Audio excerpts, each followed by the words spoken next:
শোন, আমি পেঁচোকে একটা কাজে পাঠিয়েছি। যদি পেঁচো এই কাজটা করতে পারে তাহলে আমাদের রোজগারও হবে, প্রতিশোধ নেওয়াও হবে। আরে কোথায় পাঠিয়েছি সেটা বলবি তো? মন্ত্রী মশাইয়ের বাড়ি।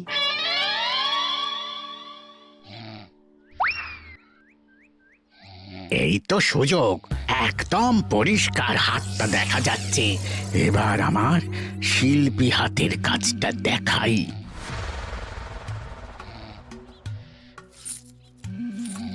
চোর চোর চোর চোর! কোথায় কোথায় চোর? আমার গলার হার টেনে নিয়ে পালালো। এই তো কদিন আগে গড়িয়ে দিলাম। যাও না, গিয়ে চোরকে ধরো। ওই তো দেখা যাচ্ছে। এই বেটা দাঁড়া বলছি, হাতে পেলে না পিঠ গরম করে ছেড়ে দেবো। হাতে এলে তো এই এই এই বেটা দাঁড়া বলছি। এই বেটা দাঁড়া বলছি, দাঁড়া বলছি।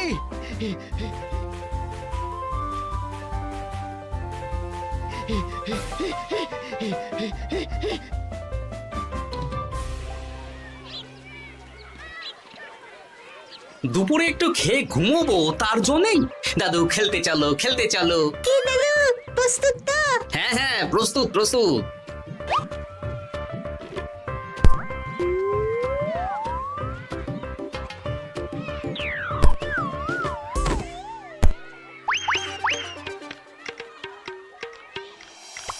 আরে আরে, এ তো পিছু ডাকাত।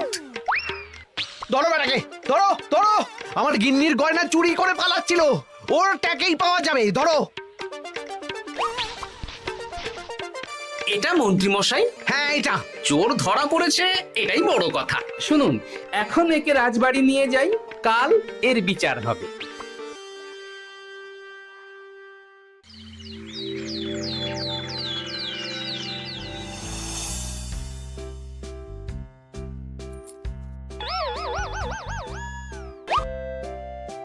এতদিন গোপাল বুদ্ধি দিয়ে বাজিমাত করত, এবারে তো সাহসিকতার মাধ্যমে ভয়কে জয় করে পেঁচো ডাকাতকে ধরেছে। মানছি যে গোপাল আমার গিন্নির হার ফিরিয়ে দিয়েছে। বল মেরে ডাকাত চোর আমিও ধরতে পারি, এটা এমন কোনো সাহসের কাজই না। ঠিক আছে গোপাল, তুমি কিছু বলতে চাও? হ্যাঁ, বলতে চাই মহারাজ, আমি এই কৃতিত্বের ভাগীদার একা হতে চাই না। কারণ ন্যাপলা বলটা করেছিল বলেই আমি চালিয়ে খেলেছিলাম, আর ওই বল সোজা গিয়ে পড়ে পেঁচোর মাথায়। আর পেঁচো ডাকাত অক্কা যায়। এই তো সাহসিকতা, তুমি তো ওখান থেকে ভয়ে পালিয়ে যাওনি। আমি আবার বলছি, তোমার মতো সাহসী লোক যতদিন কৃষ্ণনগরে আছে ততদিন আমি নিশ্চিন্ত।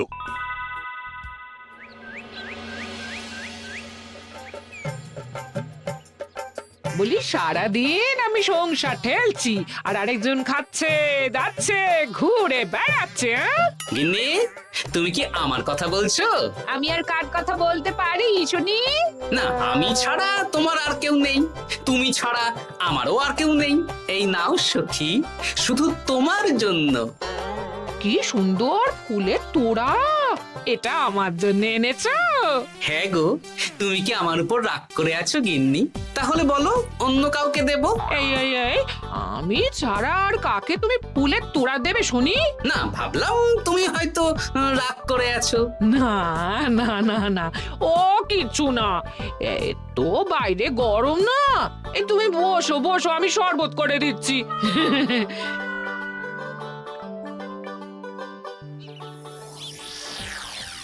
পুরো পরিকল্পনাটাই গোপাল চৌপাট করে দিল।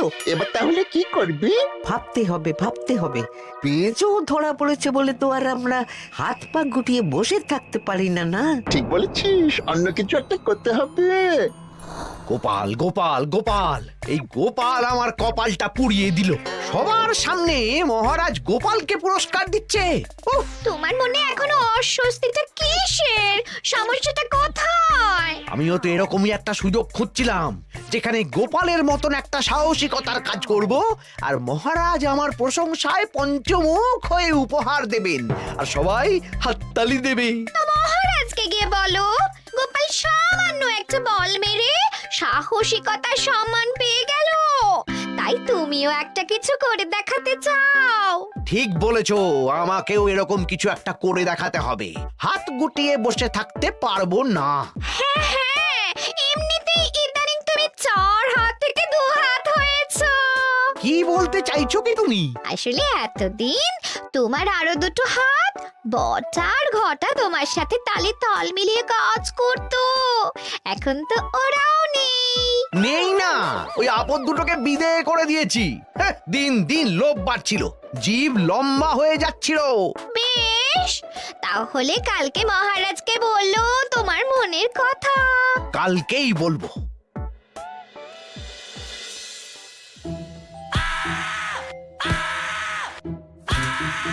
বল, তোকে কে পাঠিয়েছে বল? তোর এত বড় সাহস, তুই মন্ত্রী মশাইয়ের বাড়িতে দিনে দুপুরে চুরি করিস? বল। বলছি আমাকে ঘটাদা পাঠিয়েছিল।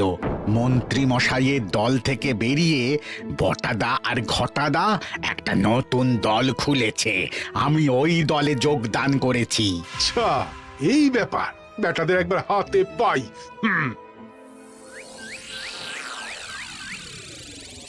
বটা বটা আমাদের খুব সাবধানে থাকতে হবে কিন্তু। কেন রে, কি হলো? কানাঘুষো আর ওই গোপন সূত্রে খবর পেলাম, মার খেয়ে পেঁচো আমাদের নাম বলে দিয়েছে। বলিস কি? হ্যাঁ রে, কি আর বলবো বল, কাউকেই আর ভরসা করা যাবে না। বেটা ধরাও পড়ে গেল, আবার মার খেয়ে আমাদের নামও বলে দিল। এবার তো মনে হচ্ছে ভূতের মতো লুকিয়ে থাকতে হবে। যা বলেছিস ভাই, তাছাড়া আর উপায় নেই।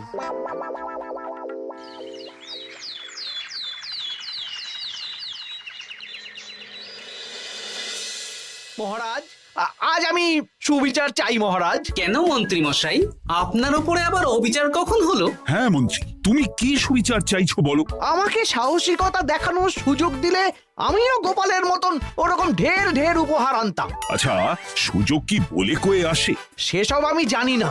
আমিও ছোটবেলায় অনেক সাহসিকতার কাজ করেছি, তবে কোনো পুরস্কার পাইনি। আর গোপাল কিছু করলেই ওকে আপনি উপহার দিয়ে দেন। তা তুমি কি সাহসিকতার কাজ করেছিলে ছোটবেলায়? আমি একবার মামার বাড়ি গেছিলাম, তো একদিন মামার বাড়িতে হঠাৎ ডাকাত পড়ে। তাই দেখে আমি কয়েকটা ঢিল নিয়ে মামার বাড়ির পেয়ারা গাছে গিয়ে উঠে পড়ি। তারপর যখন ডাকাতের দল ডাকাতি করে বাড়ি থেকে মালপত্র নিয়ে বেরোচ্ছে, আমি আক্রমণ করি। দুম দাম দুম দাম দুম, ব্যাস ডাকাত ধরা পড়লো। বেশ ভালো তো। হ্যাঁ, কিন্তু সেদিন কোনো উপহার বা সাহসিকতার পুরস্কার পাইনি। পুরস্কার দিতে হলে আমাকেও দিতে হবে, কারণ আমি প্রথম পেঁচো ডাকাতকে ধাওয়া করেছিলাম। যদি না উপহার পাই তাহলে আমি ঝামেলা করব। কিন্তু হঠাৎ করে কোনো কৃতিত্ব ছাড়া তো আর কাউকে সাহসিকতার পুরস্কার দেওয়া যায় না। তার আগে কিছু সাহসিকতার কাজ করে দেখাতে হবে, তারপর বিচার বিবেচনা হবে, তারপর তাকে সাহসিকতার পুরস্কার দেওয়া হবে। তাহলে আমাকেও কোনো সাহসিকতা দেখানোর সুযোগ দিন মহারাজ। মন্ত্রী মশাই শুধু একা সুযোগ পাবেন কেন, আমিও দেখিয়ে দিতে চাই আমি কতটা সাহসী বাহাদুর মানুষ। ও বাবা, রাজবৈদ্য সুযোগ পাবে আর আমি কি বসে বসে হাত কামড়াবো? আমিও সুযোগ চাই। তা তোমরা কিভাবে সাহসিকতা দেখাবে শুনি? দেখুন মহারাজ, মানুষ সাধারণত কয়েকটা ব্যাপারে ভীতু, যেমন হিংস্র জন্তু জানোয়ার, সশস্ত্র ডাকাতকে ভয় পায়, আর আর আর ভূতের ভয়। হ্যাঁ, আমার তো মনে হয় সাহসিকতার পরীক্ষা করার জন্য এই তিনটের মধ্যে যে কোনো একটার সাথে মোকাবিলা করতে পারলেই বোঝা যাবে কে কত সাহসী। এটা তোমরা ঠিক বলেছো, কিন্তু ব্যাপারটা হলো জঙ্গলের পশুরা জঙ্গলে যেমন আছে থাকুক, ওদের নিয়ে নাড়াঘাটা করার দরকার নেই। ডাকাত তো গোপাল ধরেছে, এখন পড়ে থাকলো ভূত। মহারাজ, আপনি তাহলে ওই ভূতুড়ে বাড়ি খুঁজুন, তারপর সবাইকে ভূত ধরে আনতে বলুন। দেখি, মন্ত্রীর আবদার মেটানোর জন্য তো তাই করতে হবে।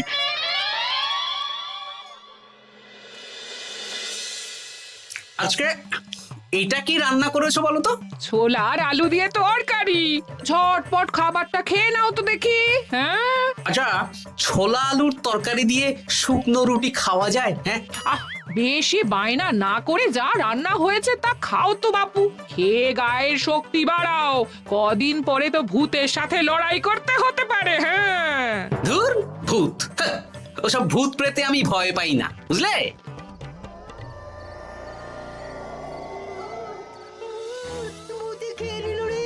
কি ভয়ঙ্কর! মহারাজ বাঁচান, বাঁচান!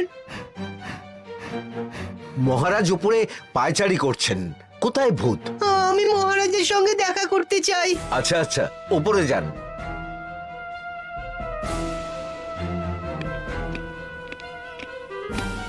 কি হয়েছে সভাকবি? রাতের বেলা হঠাৎ আর তোমার চোখ মুখের অবস্থা এরকম কেন? মহারাজ, কৃষ্ণনগরে ঘাটপাড়ের ভূত আমার সর্বস্ব লুট করে নিয়েছে মহারাজ। ধুর, কি যা তা বলছো তুমি? সত্যি বলছি মহারাজ, আমি আমার একটা কাজে নদী পেরিয়ে ওই পাড়ে গিয়েছিলাম। একটু আগে এই পাড়ে এসে নৌকো থেকে নেমে ঘাটের সামনে থেকে একটা গরুর গাড়িতে উঠি। তারপর কিছু দূর আসতেই একটা পোড়ো বাড়ির সামনে গাড়োয়ান গাড়ি থামিয়ে বলে আর যাবে না। আর কারণ জিজ্ঞেস করতেই গাড়োয়ান আমার দিকে মুখ ফেরায়। রে বাপ রে বাপ, কি কঙ্কাল সার হাড় হিম করা মুখ! আমি তো অজ্ঞানী হয়ে যাই।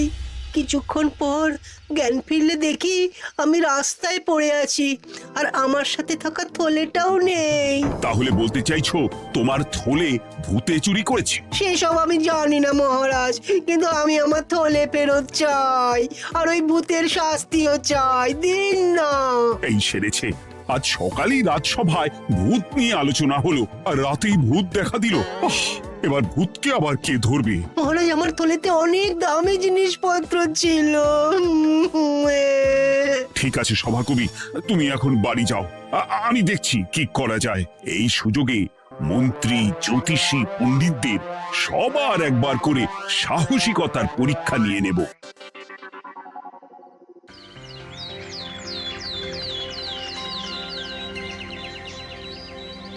এই তো তোমরা সবাই চলে এসেছো। মহারাজ, আমার মনে হচ্ছে আপনি কোনো কথা বলার জন্য উদ্গ্রীব হয়ে আছেন। গতকাল আমার সব লুট করে নিয়েছে ভূত। কোথায়? কোথায় ভূত? সভাকবি, কোথায় ভূত? মন্ত্রী মশাই, বাড়িতে গিয়ে আয়নার সামনে নিজের মুখটা দেখুন, দেখতে পাবেন। গোপাল, খুব খারাপ হয়ে যাচ্ছে কিন্তু। ওসব খারাপ ভালো পরে হবে। আর মন্ত্রী, বৈদ্য, জ্যোতিষী, তোমরা কালকে বলছিলে না তোমরাও সাহসিকতা দেখানোর সুযোগ চাও? তাই ভূত ধরে দেখাতে পারলেই তোমাদের আমি পুরস্কৃত করব। কিন্তু মহারাজ, ভূত কোথায় পাওয়া যাবে? গতকাল রাতে ঘাট পাড়ি এক গাড়োয়ানের গরুর গাড়িতে চাপতেই তোমরা ভূত দেখতে পাবে। প্রথমে মন্ত্রী, বৈদ্য, জ্যোতিষী, তোমরা চেষ্টা করে দেখো। যদি ভূত ধরতে না পারো তখন গোপাল যাবে, আর যে বা যারা ভূত ধরে আনতে পারবে তাকে বা তাদেরকেই আমি পুরস্কার দেব। আমার কারো সাহায্য লাগবে না মহারাজ, কিন্তু আপনি এত করে যখন বলছেন, না হয় বৈদ্য আর জ্যোতিষীকে নিয়েই যাব। দেখবেন আমরাই ভূত ধরে আনবো। আমরা বীর, আমরা সাহসী। ওসব ভূত ধরা গোপালের কম্য নয়।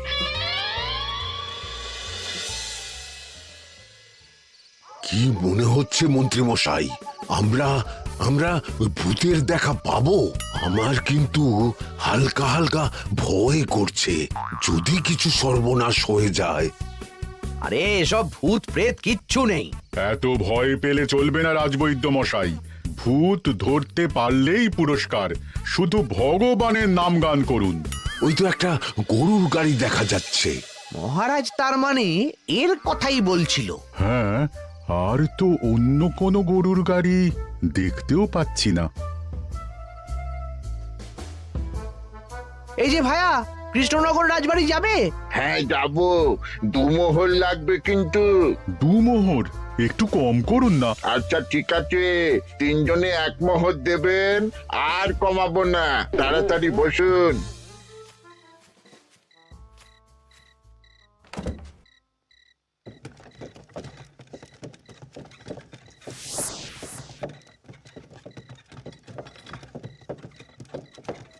দূর দূর দূর, এতক্ষণ কোনো ভূতই নেই।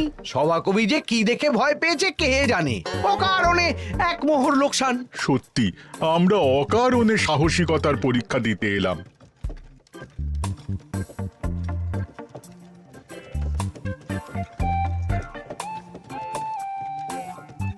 এ কি? এই এটা কোন রাস্তায় ঢোকাচ্ছ? আরে রাজবাড়ি তো এইদিকে না। এটাই তাড়াতাড়ি যাওয়ার রাস্তা।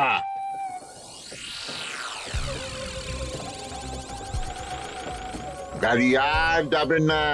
যাবে না মানে? আমরা তো রাজবাড়ি অবধি যাব। হাতের আংটি পয়সা করি যা আছে বের করে ফেল, নইলে এক্ষুনি চিবিয়ে খাবো। ওরে বাবা, ভূত ভূত পালাও। পালিয়ে যাবে কোথায়? আজ তোদের চিবিয়ে খাবো। ও ঠাকুর, বাঁচাও বাঁচাও ভগবান, বাঁচাও।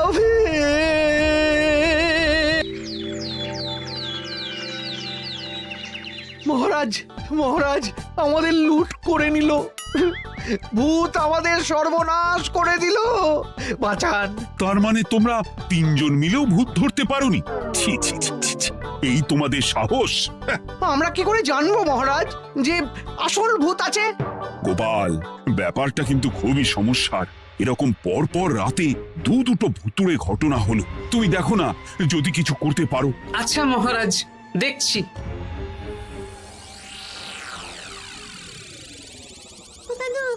আমার কিন্তু ভয় করছে। শুনলাম কালকে মন্ত্রী মশাইকেও ভূতের তাড়া করেছিলাম। আমার মনে হচ্ছে কিছু একটা রহস্য আছে। সে যাই রহস্য হোক, আজ আমরা এর শেষ দেখে ছাড়বো। হ্যাঁ, তারপর আমাদের যদি ভূতে ধরে? তোরা কোনো চিন্তা করিস না, সব ওষুধ আমি এই থলে করে নিয়ে এসেছি। হয়তো ঘাটের কাছে একটা গরুর গাড়ি দেখা যাচ্ছে। ভাই, দক্ষিণ পাড়া যাবেন? হ্যাঁ যাবো, 2 মোহর লাগবে। বেশ, চলো চলো। এত রাতে তো গরুর গাড়ি রাস্তাঘাটে চলে না, তাই বাধ্য হয়ে ঘাটের এদিকে এলাম।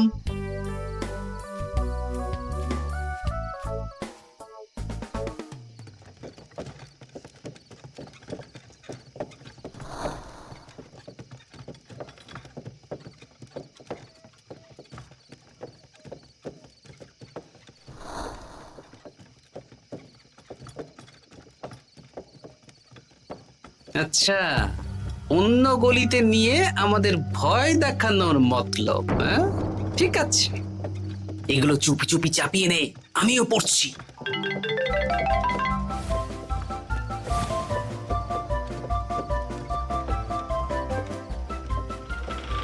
আর গাড়ি যাবে না। সাথে যা আছে সব দে, নইলে চিবিয়ে খাবো। তুই কে রে? তোকে সব দেব? ভূত বাঁচাও বাঁচাও!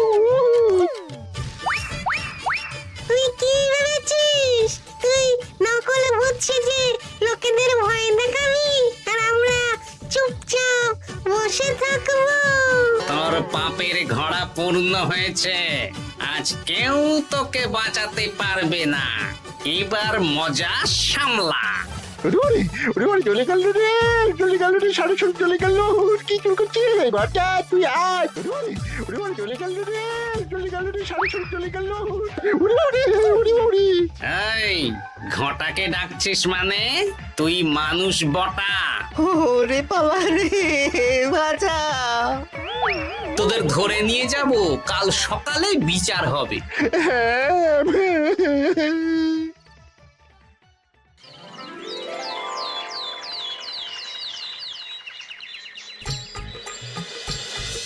সাবাস গোপাল, তুমি তো কামাল করে দিয়েছো। কিন্তু জ্যান্ত ভূত ধরে এনেছো। আমি তো এদেরকে খুঁজছিলাম। হ্যাঁ, এরাই তো পেঁচোকে পাঠিয়েছিল মন্ত্রী মশাইয়ের বাড়ি চুরি করতে। হ্যাঁ, তার মানে গতকাল বটা। আমি তোদের ছাড়বো না। সত্যি গোপাল, এবারেও তুমি বাজিমাত করে দিলে। আচ্ছা, তুমি একটু ভয় না পেয়ে এদের ধরলে কি করে? যখনই শুনলাম ভূত জিনিসপত্র সোনাদানা লুট করছে, তখনই বুঝতে পারলাম এটা ভূত না, মানুষ। তাই কাঁটা দিয়ে কাঁটা তোলার জন্য আমি আর আমার নাতি নাতনিরা ভূত সেজেই মানুষরূপী ভূতকে জব্দ করলাম। সত্যি গোপাল, তুমি সাহসী বীর পুরুষ। তোমার সাহসের কাছে বাকিরা তো নস্যি।